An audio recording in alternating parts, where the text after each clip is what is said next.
Hello, everyone, and welcome to another edition of Nation's Pastime in the nation's capital.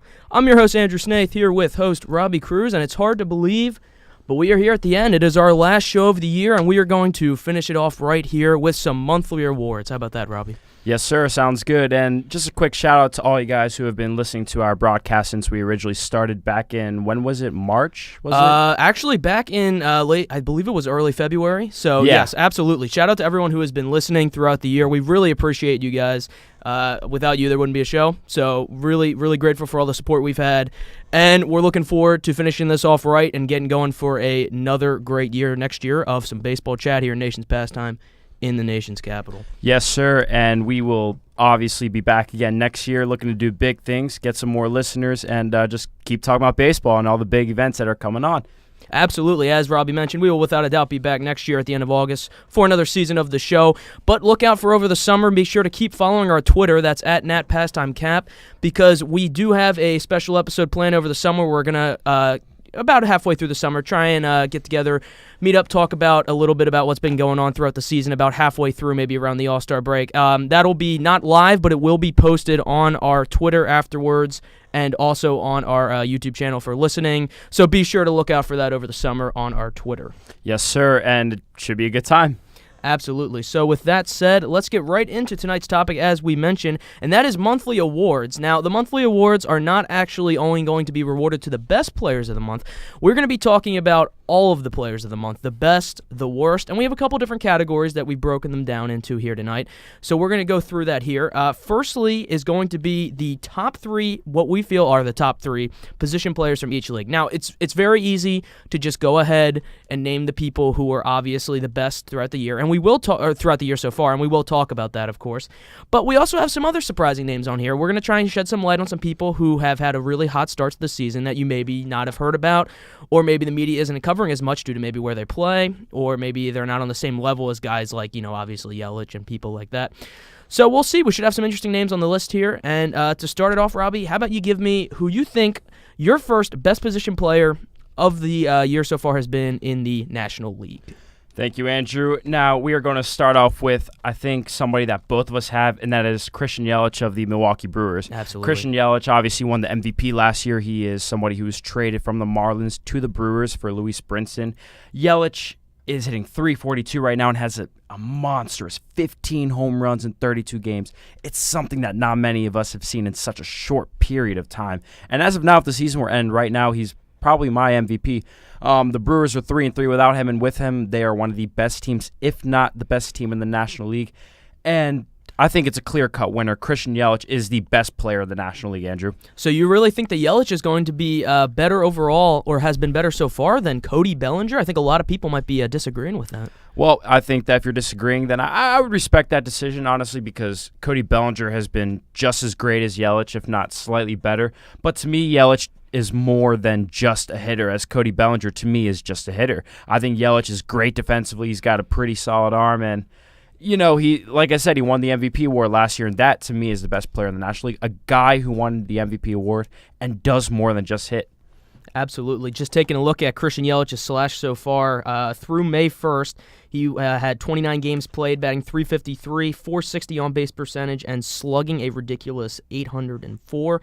And if we go ahead and look at the other obvious choice that we did touch on a second ago, and that is, of course, Cody Bellinger, who I will have to disagree with Robbie here. I'm a huge Christian Yelich fan, but I got to say that Cody Bellinger, in my opinion, has been without a doubt the greatest player in the National League so far this year. I would think so, and here's the thing. I'm not a Cody Bellinger fan at all. I don't think the guy is as talented as he has been. I do think a lot of regression is going to happen this year. There's no way he keeps up this pace, and I also think that his previous seasons show that he's a little more of a one-dimensional kind of hitter than his stats are leading on to right now. But you can't ignore what he's done through May 1st, and that's 31 games played, batting a ridiculous .431, 508 on base percentage, .890 slugging, 14 homers, 37 RBI. Absolutely ridiculous what Cody Bellinger's been able to do so far for the Los Angeles Dodgers. I just think it's really hard to not say that he's been the best player so far in the National League.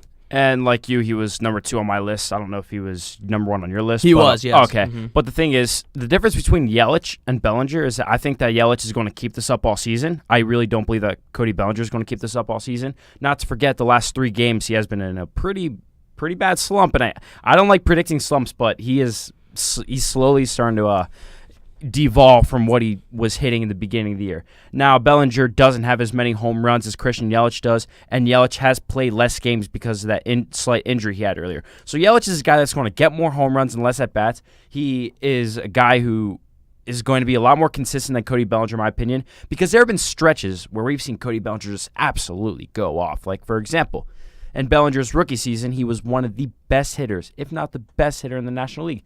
Then, in his sophomore year, he starts out the year really slowly. And not only that, Bellinger's never been that great of a defender. He can play many positions, and I really love that about a player, a guy who's very versatile. It's why I like DJ LeMahieu, Martin Prado, guys like that, for example.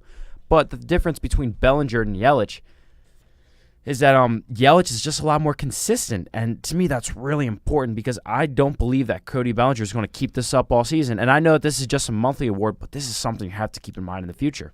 Yeah, absolutely. I would agree with that. I really like the point you brought up about versatility. Now, it actually was said the other day that because he did suffer that injury a couple days ago, I believe, that he's going to be playing first base for the near future just to try and minimize the potential of injury there, which makes sense. So they want to keep him as healthy as possible.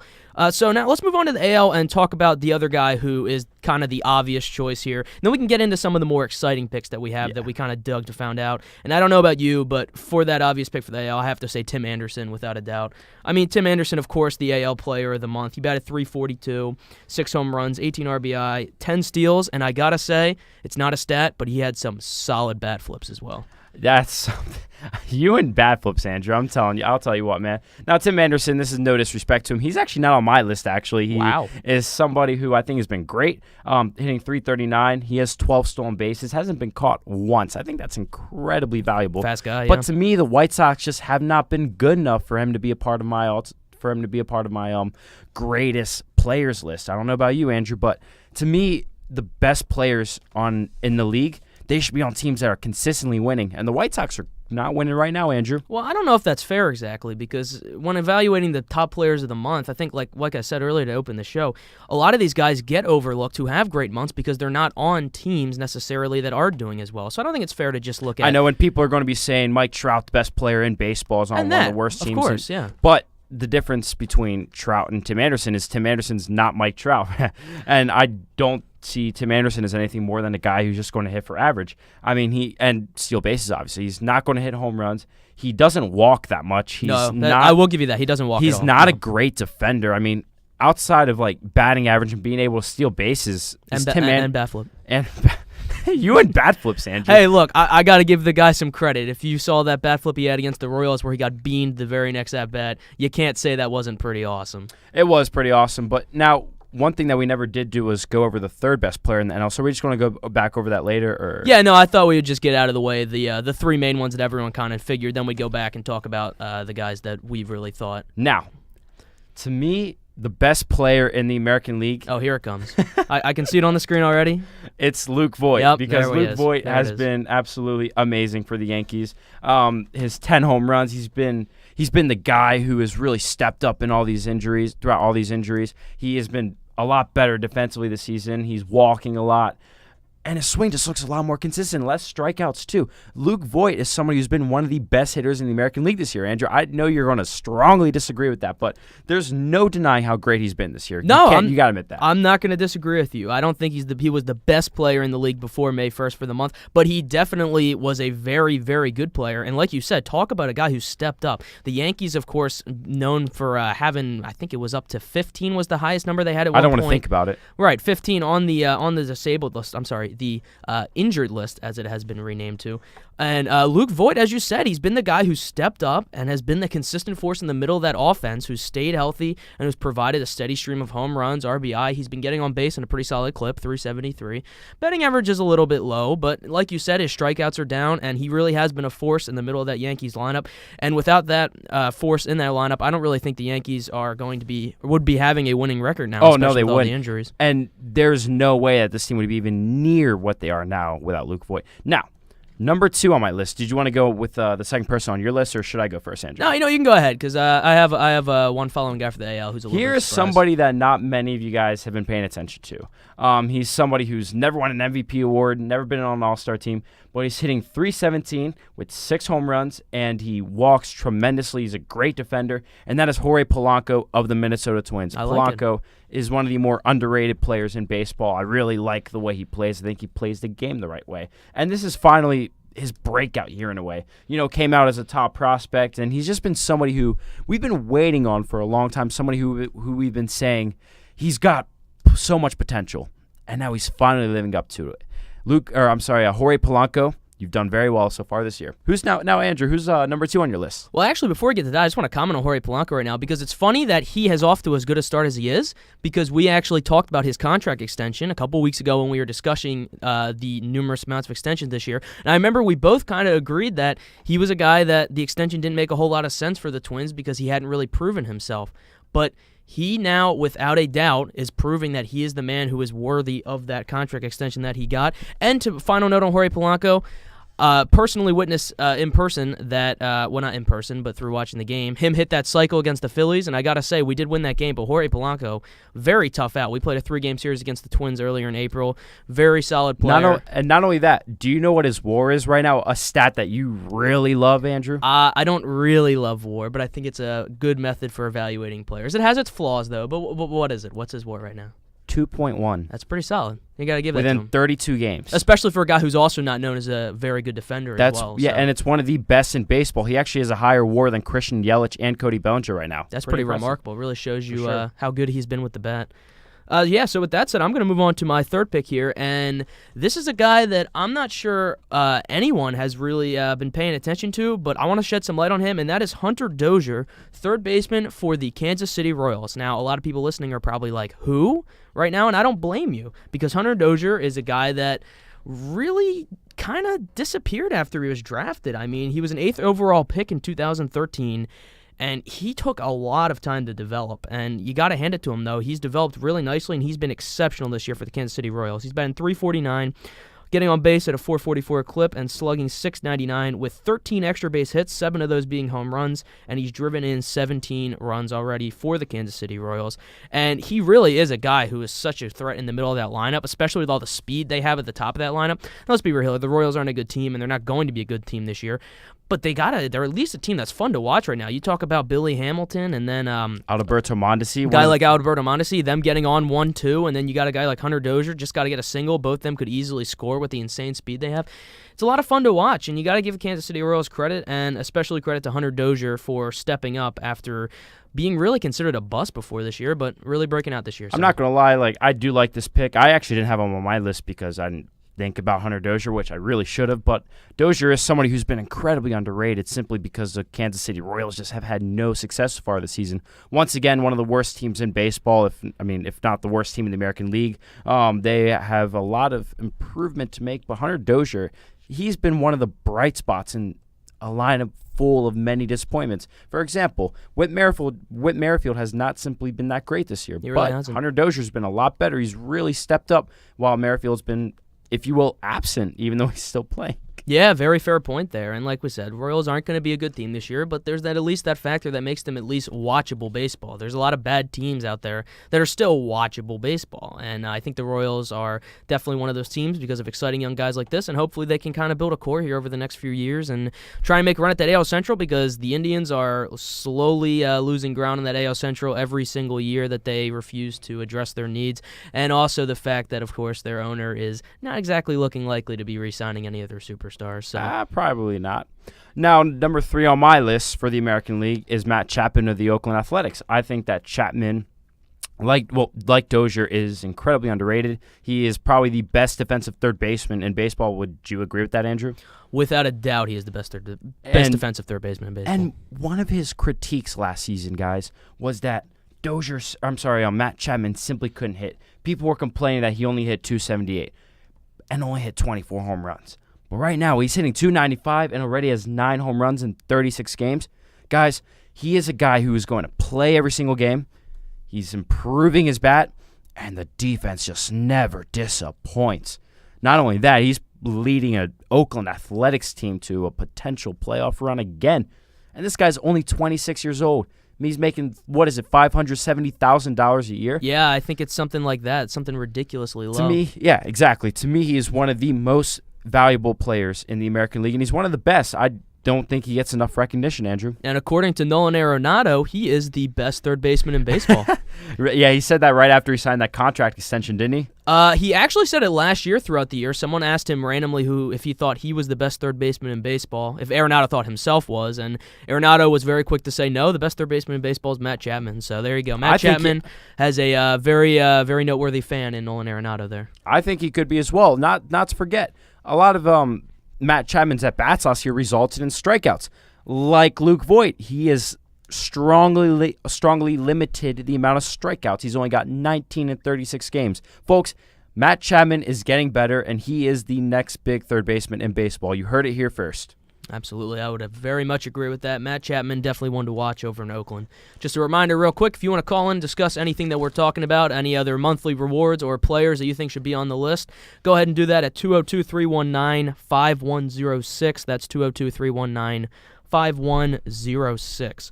So with that said, how about we segue here a little bit to our next section, which is still talking about some of the best players, and that would be the best pitchers from each league. And I think that this list has, without a doubt, some of the most diverse and surprising names that we have seen so far through May 1st. So I'm going to go ahead and lead this off with the AL, and my pick is going to be Mike Minor of the Texas Rangers. Okay, that's not a bad pick. Now, Mike Minor, a guy who was known for coming up as a pretty hot prospect with the Atlanta Braves back in the early 2010s. I believe it was 2011 that he came up. Or 2010. 2010, yeah. I do remember him coming up with the Braves, though. I remember him being touted as a pretty high prospect.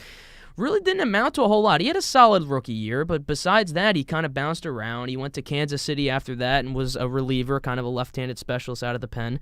But this year, he took the mantle as the ace of the Texas Rangers, a team that really didn't have anyone else to give that mantle besides maybe Lance Lynn, who they, for some reason, gave $33 million this offseason. But besides that, Mike Minor, who has been absolutely insane this year. 3-2 so far with a 2.40 ERA. He has 48 strikeouts and 48 2/3 innings pitched, and he has the only complete game so far this year in the American League. So a lot of credit to Mike Minor, who, if anything, is improving his trade value immensely. And I got to say, if Mike Minor can keep this up to the deadline, the Texas Rangers are going to get a big haul for this guy. He's a lefty, he's a veteran, and if he can pitch well like this, any playoff team would love to have him in their rotation. And I'm not going to lie, I do really enjoy the story of Mike Minor. He sat out from 2015. He sat out 2015 and 2016, as we all know. He had Tommy John, and nobody wanted to give him a chance. Kansas City Royals gave him a chance out of their bullpen, and he performed very well. But it's good to see a guy like Mike Minor come back and perform this well, a guy who was almost written off in a way. I am going to be honest, I did not hear about Mike Minor for a long time, until probably this year, if I'm being honest. I think he's one of those guys that you kind of hear his name and you're like, oh yeah, him. He's still playing baseball. Yeah, and I would agree. Yeah, for sure. But Andrew's definitely right. Mike Minor's been great this year. He is somebody who's got so much trade value on him right now. Granted, he is 31 years old. The age does kind of hurt, but he's not making that much money. He's pitched very well. His WAR is looking pretty good, and I think he's made some changes with his pitching mechanics this year. So I've been very impressed with the work that he's put in this year. Absolutely. So who you got on your AL list? Who's a pitcher that you have been very surprised with so far and think is one of the best as of April? Well, to me, the best pitcher in the American League right now is Tyler Glasnow without a doubt. Of the Tampa Bay Rays. Glasnow is currently 6-0 with a 1.47 ERA, 46 strikeouts in 43 innings. He's only gave up 30 hits, only 7 runs. That's ridiculous. The numbers speak for itself, folks. Glasnow is a guy who was acquired from the Rays in that Chris Archer deal that sent Archer to the Pirates, I believe it was. Yep. Goodness. Well, can we just take a look at that trade real quick? Tyler Glasnow, pitcher of the month. Austin Meadows, guy who had a sensational April, did have some injuries at the end there, but was batting like .280, had like 7 home runs. Both of those guys for Chris Archer. Who's been terrible this year. Who has been terrible. I got to give props to the Rays there, because I know a lot of people who may have been Rays fans when that was dealt probably had a hard time swallowing the fact that Chris Archer, fan favorite, was finally leaving. But this return, give credit to the Rays. They know what they're doing with these trades. They have remarkably won this trade. It's looking like highway robbery at this point, to be honest. And not only that about Glasnow, he's really stepped up with Blake Snell because Snell missed some time. He's really stepped up in Snell's absence. He's looked just great so far this year. And to me, Glasnow is somebody who could be a strong contender for the Cy Young Award this year if he keeps this up. Glasnow is somebody who I think is going to start the All-Star game at this rate, and I'm just really high on him, Andrew. And to me, he's been the best pitcher in the American League, and that hurts me as a Yankee fan because I'm going to be seeing him a lot this year. But to me, you can't deny the facts. The stats don't lie. The pitching doesn't lie. Glasnow has been amazing this year. Absolutely. It'll be really interesting to see if Tyler Glasnow can continue this stretch that he's on here because he has been nothing short of sensational for those first-place Tampa Bay Rays, who are still in first, couple games over the Yankees there in the AL East. Really remarkable what they've been able to do, of course, with that three-man rotation of Tyler Glasnow, Charlie Morton, and Blake Snell, and then, of course, the openers the other 2 days. It worked last year. It seems to be working again. Still in first place. It'll be cool to see what the Rays can do. So moving on then to the next pick, and my final pick here for the AL Best Pitcher, and a guy that I think deserves some recognition. Hasn't been absolutely amazing, but has been very good, and that is Marcus Stroman of the Toronto Blue Jays. Now, Stroman's record, not exactly great. It is 1-4, but he's put up a 1-5, actually. He lost again. Oh, yeah, this is lost again. This is of Saturday, so it looks like he may have lost on Sunday, I believe. I think it was Sunday, yeah. And he did give up 2 home runs on Sunday, but I got to mention here, because I did write it down, that before that start, he hadn't allowed a single home run before May 1st. I think that's absolutely incredible, especially for a guy like Stroman, who did struggle with home runs a lot last year. So through 41 innings, he struck out 39 and didn't allow a home run through those 41 innings. So again, not exactly setting the world on fire, but he's a guy who, once again, is proving himself to have a lot of trade value here as we approach the midseason. A guy that I think a lot of contenders, especially for name value, a guy who's had a lot of good years in the past, Marcus Stroman, a lot of contenders may be looking at the Blue Jays to see if they can get him in a package. I like Marcus Stroman, too. I think he's somebody who could get the Blue Jays a nice package. Unlike Mike Minor, he's actually pretty young. He's only 28 years old. Obviously, the numbers speak for himself. However, he was pretty bad in his last start. That doesn't help his... No, he was. Yeah. And, I mean, he gave up 2 home runs. First time he's gave up a home run, he gave up 2 in one game. But nevertheless, Stroman still has been great. There's no denying that. The strikeouts aren't there. He's averaging about a hit per inning, but I do like what he's done. The ERA is great. The walks are down. So I'm not going to lie. Stroman's a pretty good pick. I'm not going to lie. I like that pick, Andrew. All right, yeah, so moving on to the NL then. Who's a guy that you have in the NL for pitcher-wise that you think has been one of the best in the National League? I guarantee you none of you guys have heard of this guy. Have you, Andrew? I love this pick. I don't have him on my list, but I love this pick. Go ahead. And that is Chris Paddack of the San Diego Padres. Paddack was somebody I had never heard of before Saturday, and I don't know why. Paddack is currently 3-1 with a 1.55 ERA in 7 starts. In 40 2/3 innings, he's gave up 18 hits, has only walked 10, has 46 strikeouts, and he's a rookie. Please, go ahead and read that walks and hits per innings pitch, by the way, because that's absolutely ridiculous. 10 walks in 40 No. 2/3. The whip. Walks and hits per innings pitch. 0.689. Unbelievable. Please tell me how nobody's been talking about this guy. I know the record is only 3-1, but that's still really impressive for a guy in a San Diego's Padres rotation to be 3-1 with all those stats. That's just unheard of. I don't know why nobody's been talking about Paddack more. I think he's been the best pitcher in all of baseball this year, and that's crazy to say. It's really early, but he is somebody that deserves more recognition. Somebody, please give him some recognition, please. For real, and especially with the Padres not exactly doing bad at all. They're above 500. They're right in there in the NL West race with the Dodgers.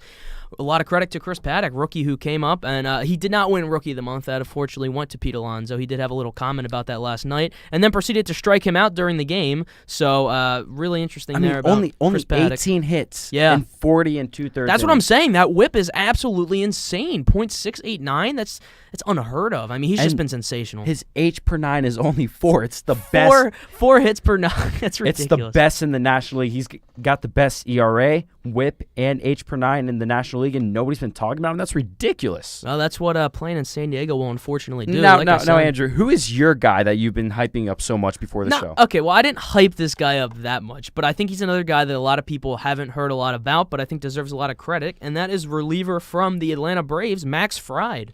I think Max Fried has been, without a doubt, the most solid point in the otherwise lackluster Atlanta bullpen. I mean, we saw right from the get-go at that series in Philadelphia, the Atlanta bullpen is absolutely nothing special. But Max Fried has been sensational for them. 4-1 so far with a 2.11 ERA. Absolutely great for them out of the pen. And after losing guys like Vizcaíno, and then, of course, I believe A.J. Minter was injured to start the season. Minter was injured. I mean, he's been a point in that Atlanta bullpen that has just been that go-to guy, and I think having a guy like that in the bullpen, especially when you're surrounded by struggling people, is really important. Now, the Braves, not exactly doing as great right now. I believe they're either just below or just above 500. I think they're just above 500. I think they actually might be 500 at this point. That sounds about right, yeah. Of course, that NL East being the bloodbath that it is.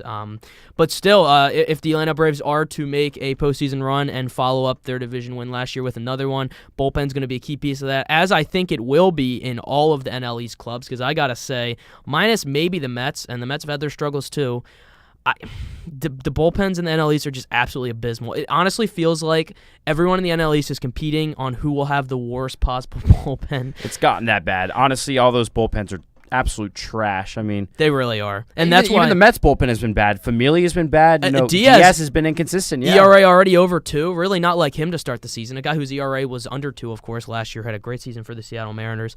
And just a side note on that NL East race, I really think it's going to come down to the bullpen and who's willing to give up the most to get a big arm at the deadline, whether it be Will Smith, whether it be Ken Giles from the Blue Jays. I don't know, but whoever does fork over enough prospects and gets that bullpen help, I think that is going to be the team that comes out victorious on the NL. And as Nate said, Fried has been very valuable out of the bullpen. But not only that, he is like Aaron Sanchez. He's a guy who you can plug into that starting rotation. Braves has started Fried 6 games this year, and as he said, he's only got that 2.11 ERA, the 38 innings. He's been great. Not a big strikeout pitcher, but he has came up when needed. And he's a lefty. And he's a lefty. He's got that 4-1 record, and that's really, really, really valuable to a franchise, in my opinion. Absolutely. Now, number 2 on my list for the most valuable pitchers in the National League, or at least the best pitchers in the National League, goes to another San Diego Padre, Kirby Yates. Kirby Yates is obviously, in my opinion, he's the best closer in baseball. I think he's the best reliever in baseball right now. Yeah. He's got that 1.50 ERA, has the most saves with 14. He has got that ridiculous 1.50 ERA, and he's just somebody who's been great since being traded away from the Angels. The Yankees, the Rays, and like I said, the Angels gave him a chance. He was so bad for them. I don't know what he changed, but I don't know if it's a new slider he added or what, but Kirby Yates somehow became the best closer in baseball. Well, his splitter has been absolutely devastating this year, and as a lot of you know, especially from watching guys who throw splitters, guys like Hector Neris, of course, come to mind. When a splitter is on for a pitcher who relies on it, it is almost unhittable, and when it's off, of course, it's one of the most hittable pitches in baseball, but it's been on almost all year for Kirby Yates. He's been sensational out of the back end of that bullpen for the Padres. And Yates has been pretty bad within his past 2 starts. He's actually within his past 2 appearances. He's lost both games, actually. Nevertheless, he's been very consistent when needed. Big strikeout guy, 15.5 strikeouts per 9 innings. That's absolutely ridiculous as a reliever, and Kirby Yates is somebody who is simply just great. Absolutely, I'd agree with that. And with that said, we're moving more into the second part of our list here. So we're going to take a quick break here on the show. Look forward, though, when we get back. We're going to be talking about some of the most surprising players so far and some of the most disappointing. So we'll catch you after the break. We'll be right back here on Nation's Pastime in the nation's capital. Hello, everyone. Welcome back to Nation's Pastime in the nation's capital. That was Mountain at My Gates by Foles, and we are going to continue our discussion now, like we said, with the most surprising and then the most disappointing players so far through May 1st. And to kick off that most surprising list, I got to shout out a certain first baseman over in Seattle, and that, of course, is Dan Vogelbach. Dan Vogelbach, another guy a lot of people listening probably have no idea who he is. He has been absolutely, I'm not going to say terrible, but he's been the most average guy ever the past 2 or 3 years. But this year, he started off absolutely amazing. He's a big part of that hot start that the Mariners had. batting .289 with a .450 on-base percentage, slugging .684 with 8 home runs and 16 RBI in 27 games. After last season only hitting 4 homers and 13 RBI in 37 games. So without a doubt, something's going right for Dan Vogelbach there. I don't know if it's improvement in his swing or he's seeing pitches better. But good for him. A lot of improvement there for the Seattle Mariners first baseman. And I will tell you guys this, Dan Vogelbach, if you've been paying attention to the way he's been swinging, his swing is a lot more short than it was last year. Vogelbach has one of the shortest, if not the shortest swing I've seen in professional baseball. It's ridiculous how short it is. Yeah, Dan Vogelbach, like we said, through 37 games last year, only 4 home runs, and of course already 8 through 27. So we'll see. We'll see if he can keep it up. He is trending downward a little bit, of course, after his very hot start. Of course, it did help with the fact that the Mariners did play a lot of games to start the season before any other teams did. Of course, they opened over in Japan, where he got a pretty good start as well. But we'll see if he can keep it up. Hopefully he can. A guy like Dan Vogelbach, this could be a turning point of his career. And, at age 26, I believe, he's still got a lot ahead of him if he can keep it up. Yeah, and I'm sure he will. He seems like a guy who knows what he's doing. I'm very high on Dan Vogelbach myself. I really like the improvement that he's made. Not the greatest defender or the most athletic player. No. He's pretty slow, but a guy that he's just been great this year. And the fact of the matter is he's been able to hit for average, really stepping his game up. Major improvements for him. Props to him. Hitting for average and also getting on base. As we said, that .450 on base percentage as of Sunday through May 1st, of course, as well. Very good so far for him. So most surprising, Robbie, who you got on that list that you think has been off to a surprisingly good start so far? Shall I do AL or NL? It doesn't matter. You can just give us either one. Well, originally I put Cody Bellinger because I did not expect Bellinger to perform this well. As Higgins said last week, his swing looks a lot shorter. He's got less of an uppercut. But I'm going to start off with somebody who has actually been criticized in the past. He recently received a big contract from the Chicago Cubs, and that's Mr. Jason Hayward from the Chicago Cubs. Wow. Hayward is somebody who's made drastic improvements to his swing after only hitting .270 with 8 home runs last year, which was still an improvement from what he did the year before that. He's hitting .299 right now with 5 home runs, 17 RBIs. But one thing that's really stood out to me is the amount of walks he has. A .412 on-base percentage, and he's obviously going to be one of the best defenders in baseball. Hayward is somebody who's been incredibly valuable to the Cubs' start to this season, and it's something I did not expect, Andrew, if I'm being completely honest. Hey, I'm with you there. I mean, Jason Hayward has been absolutely terrible to watch these years after signing that mega contract with the Cubs. Of course, coming into free agency, the Cubs saw a superstar free agent outfielder that they wanted to lock up for the next 7 years, and they did so, but he has been nothing less than a disappointment for the Chicago Cubs so far. But yes, I think that is a great point to put about that on-base percentage. Getting on base at a .412 clip right now. Not sure if that'll last for the entire year, but it's been a welcome start to the season after a couple of really bad years for the Cubs. Of course, that second year with the Cubs, or that first year with the Cubs, hitting .230, getting on base at a .306 clip, just abysmal. And he hasn't really done anything over .270 through these years here. He hasn't put up a lot of power numbers, but hey, he's off to a good start. And if he can be a contributor for those Cubs, that could be a difference maker in a very, very heavy division, of course, with the Brewers and Cardinals all battling with the Cubs for that division title this year. And Hayward's one of the most confusing guys to me in baseball. Before he left the St. Louis Cardinals to go to the Cubs for that 8-year deal, Hayward hit .293 with the Cardinals, and he managed to hit 13 home runs. And it was just so random because Hayward's never been seen as a guy who could hit for average. But then you have the first year he goes to the Cubs, he only hits .230, as Andrew said, and now this year he's hitting .300. I don't know what's going on with Jason Hayward, but something's changing with him consistently. I don't know. It seems like every year he's changing something. Obviously, after his first year with the Cubs, he changed his batting stance up a little bit. Mm-hmm. Maybe that influenced his production in the future, but I don't know. Hayward's somebody who has been very inconsistent, and just you never know what to expect out of him, if I'm being honest. Yeah, absolutely. A guy who's always been known throughout his career for high contact and getting on base, but really didn't do that, like I said, the past couple of years. Seems to be at that point again, so we'll have to see if he hangs on to that model for the rest of the year for the Cubs. And like I said, if he can, that is going to be a huge difference maker in that division. Yes, sir. Now, who else do you have as the most surprising for the National League? So for the National League, the most surprising guy I have so far is a man named Caleb Smith of the Miami Marlins. And yes, for casual baseball fans out there, the Marlins do have some good players, believe it or not. It is hard to believe, of course, with their absolutely abysmal record. But Caleb Smith has been sensational. He's starting pitcher for the Marlins, as I said. In 5 games started, he has a 2.17 ERA, .83 WHIP, 7 walks, 37 Ks. Opponents are batting a mere 167 against him, and that's all through 29 innings pitched. Caleb Smith has had 2 times already where he has faced the Phillies, and I've watched him, and I have been thoroughly impressed. He has shut us down both times. I believe the Marlins won both games that he pitched. He has done a great job, not only against the Phillies, but against a lot of the other National League East teams as well. And I think he's a guy that has a very bright future ahead of him and is in a Marlins rotation that I think has a lot of bright stars that we should be looking out for the future. And not only that, he is 3-0 for the worst team in baseball, so that's been very impressive. That 2.00 ERA is awesome. The improvement he's made. Less hits per 9 innings, less home runs per 9 innings. Strikeouts are going up. So Caleb Smith has improved in every single aspect. And when he came up with the Yankees, I was actually very high on him. I don't know if many of you guys know that. I thought that Caleb Smith could always be a guy who'd be a pretty decent fit in the rotation, just like I thought Jordan Montgomery would be too. Now, Smith is somebody who has just really impressed me so far this year, and I think that he is somebody that the Marlin fans can be excited for in the future. Now, correct me if I'm wrong, was he part of that Giancarlo Stanton trade, or was that a different trade?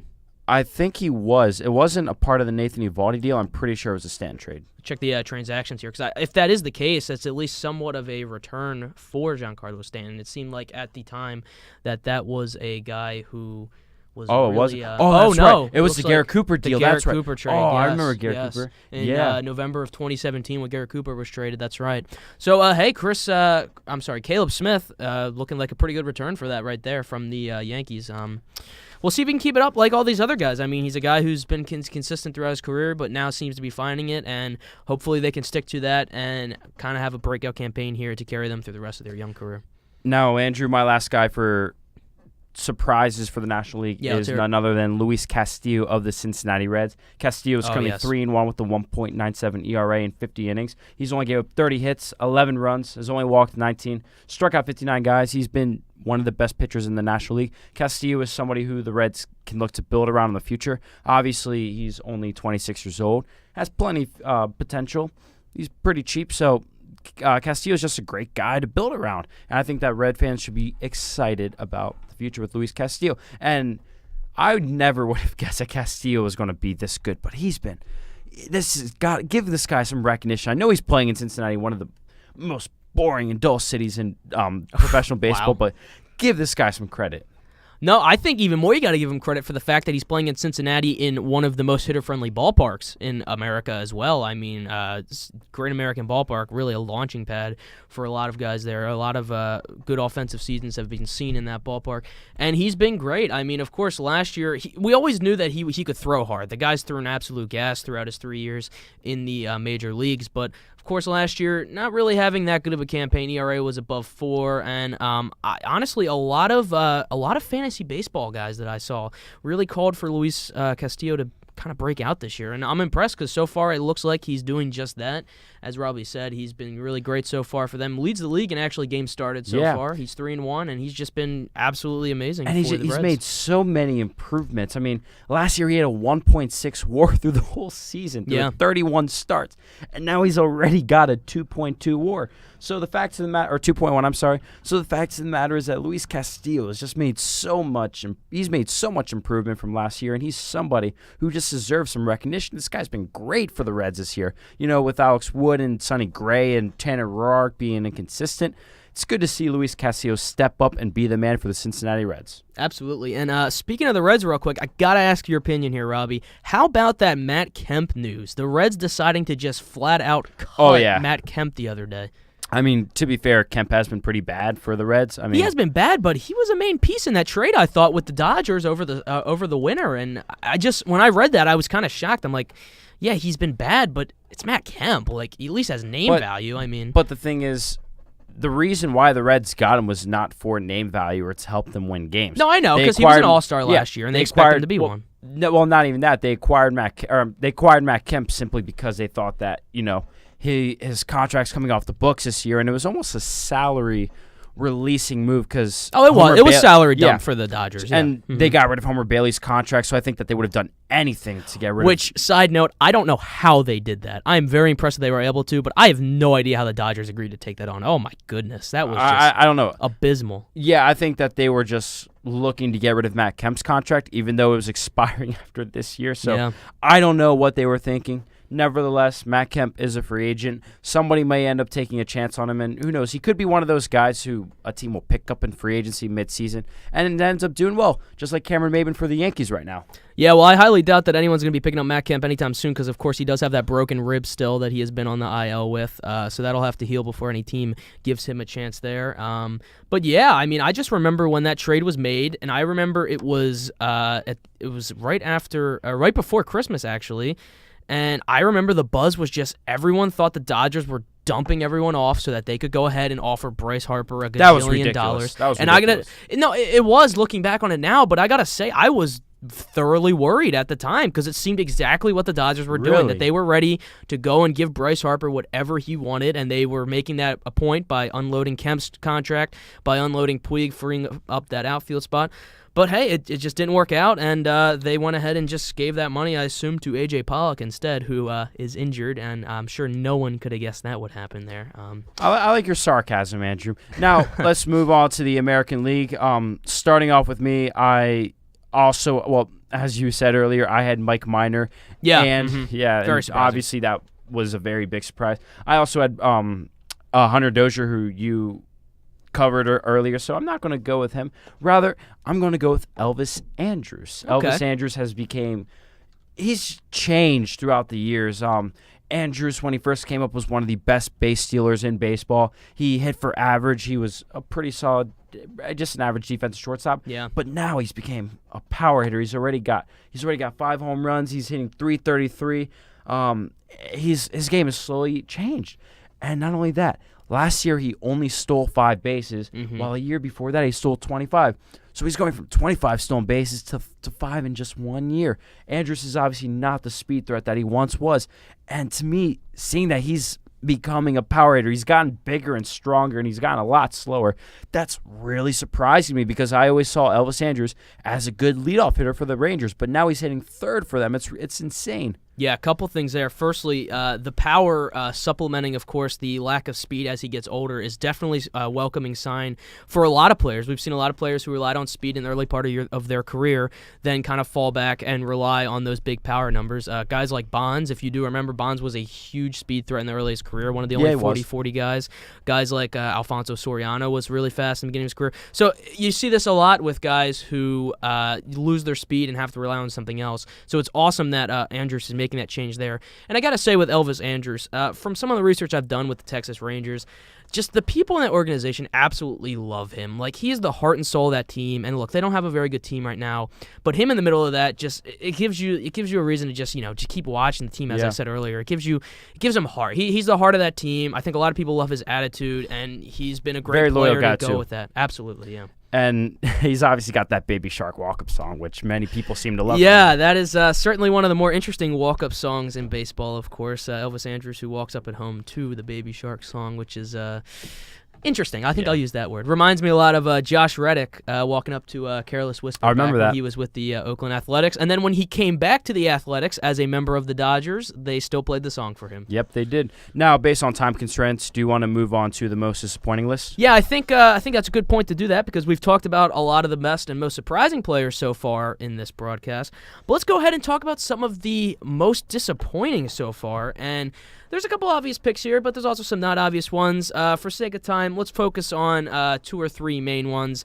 Robbie, I know you are absolutely dying to talk about one of these guys, and I think a lot of people who are listening that may be fans of this team want to hear about it as well. So let's go ahead and talk about it, the one that everyone knows, and that's got to be Chris Sale of the Boston Red Sox. Yes, sir, and I'm beyond glad to talk about Chris Sale's struggles because I've been all over it this year. Sale is currently 1-5 with a 5.25 ERA. He's been pretty pathetic. He's only got 42 strikeouts in the 36 innings. His K per 9 is down. His hits are up. Home runs are up. Walks are up.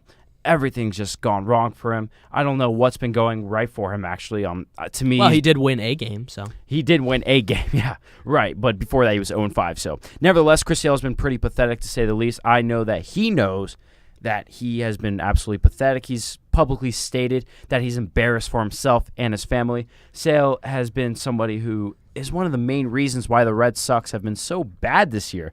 And it's not wrong to say that Sale has just been such a big disappointment. And to me as a Yankee fan, I love this because when I saw him pitch against that Yankee lineup with all those injuries, Sale, you were a minor league pitcher at that time. So you are one of the biggest disappointments in the American League. Yeah, he has been absolutely abysmal so far to start this season. Now, before we go on to the next thing, do you think he's going to cut up the Red Sox jersey because he's so angry about how badly he's been this year, Andrew? No, but he might cut up the throwback Red Sox jersey if they have to wear that.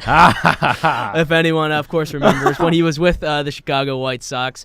There's the old thing that pitchers are supposed to be able to pick what uniform they're wearing because they're supposed to be, the most comfortable. I mean, I guess that matters what uniform. But the White Sox, he told them he wanted the normal, the normal home whites, and it was a throwback day, so they went ahead and put the throwback jerseys out in the lockers. Chris Sale wasn't having that, so he went around with scissors and cut up everyone's jersey. Absolutely inexcusable. One of the more funny stories, though. Now that I've gone on my Chris Sale rant, I think that we can go back to you with your first pick for the most disappointing player. Yeah, just a final point, though, on Chris Sale. All right, yeah, we got to keep roasting him. No, not to roast him, but I got to say, I have been, without a doubt, the most disappointed of him, of anyone I know. Of course, I don't like the Red Sox at all, so I don't really care that he's doing bad for that. But in a dynasty league that I do have, Chris Sale has been my guy. I drafted him very early, about 3 years ago, to kind of hold my dynasty pitching together because he's one of the most consistent pitchers. And in that league right now, he's pretty much the only pitcher I have with name value, and he's been terrible. So thanks a lot, Chris Sale. I will admit, really helping me out there. I will admit, though, I do think he's going to pick it up later on. His velocity has been going back up. I think he's too good not to. Yeah, he's like Max Scherzer. I really don't think Max Scherzer is going to perform with the +4 ERA all season. I really don't think so. Yeah, absolutely. So, moving on then to another of the most disappointing players so far to start this season, and I got to go back to Cleveland. Of course, it seems like we're always roasting the Cleveland Indians here on the show, but that's all right because this man deserves it, and that's third baseman Jose Ramirez so far. He has been... oh, man, just so bad for the Cleveland Indians. Take a look at his stats last year in what would have been an MVP year if, of course, wasn't for Mookie Betts and J.D. Martinez also having ridiculous years. Last year, 39 home runs, 34 stolen bases, and an OPS of 939. So this year, so far, through May, he has 2 home runs, not a single steal, and an abysmal OPS of 555. The man has just been terrible to watch. He's been sad to watch. One of these guys who seemed to emerge over the last couple years as one of the most valuable players in baseball. Switch hitter, can play multiple positions, has speed, has pop, has contact, and he's just getting off to a terrible start, and I think it's a big reason why the Indians are not in first right now. I would agree with that. Jose Ramirez, God bless you, has not been working out this year. I think he's just in a massive slump. If you remember correctly, actually, last year he was one of the 3 guys, I think it was, that publicly stated, I am desperate for a hit. There was something that went out, and he was like, I want to hit, and just said it multiple times. I remember Dexter Fowler said it. I remember he said it. And I think that there was somebody else that might have said it. And I think he's going to pick it up later like Chris Sale. I don't see him as a guy who's going to hit 200 all season. I don't really think that he's going to be this bad all year. I think he's going to pick it up with the stolen bases. But Andrew's right. He has been very disappointing so far. Next, for the most disappointing players, I'm actually going to go with another Red Sox, and this one is Jackie Bradley Jr.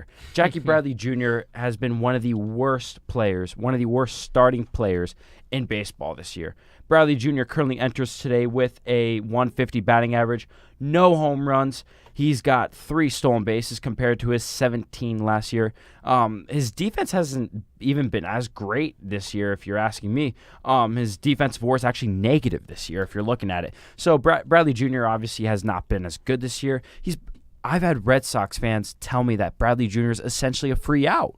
It's been bad this year. It seems like he is at this point. Like you said, a 150 average. He's getting on base at a 239 clip, slugging 180. It's terrible to watch. 34 strikeouts in 30 games. That's terrible. That's over a strikeout a game there. And not only that, last year he grounded into 6 double plays. He's already got 4 this year. Yeah. No, that's definitely a big part, of course, of why the Red Sox are off to that slow start. But I gotta say with Jackie Bradley Jr., and I think James did touch about this last week when we were talking about the Red Sox a little bit. I feel like he has been one of the most I don't know if overhyped is the word, but overvalued. Yeah, he was because so hyped. Ever since 2016, when he had that ridiculous hit streak that made everyone know who Jackie Bradley Jr. was, he really hasn't been that great. I mean, he's been like a solid average hitter, maybe a little bit above average. He has played good defense, but I feel like a lot of people expect him to be a lot more than he actually is. And unlike Sale and Jose Ramirez, I'm convinced that Jackie Bradley Jr. will not go back to the form that he was last year. I really don't think he's going to be that good anymore. I think that Bradley Jr. is when he hits, it's terrible. It's pathetic. Now, correct me if I'm wrong, but I believe that he is a free agent at the end of the year, correct?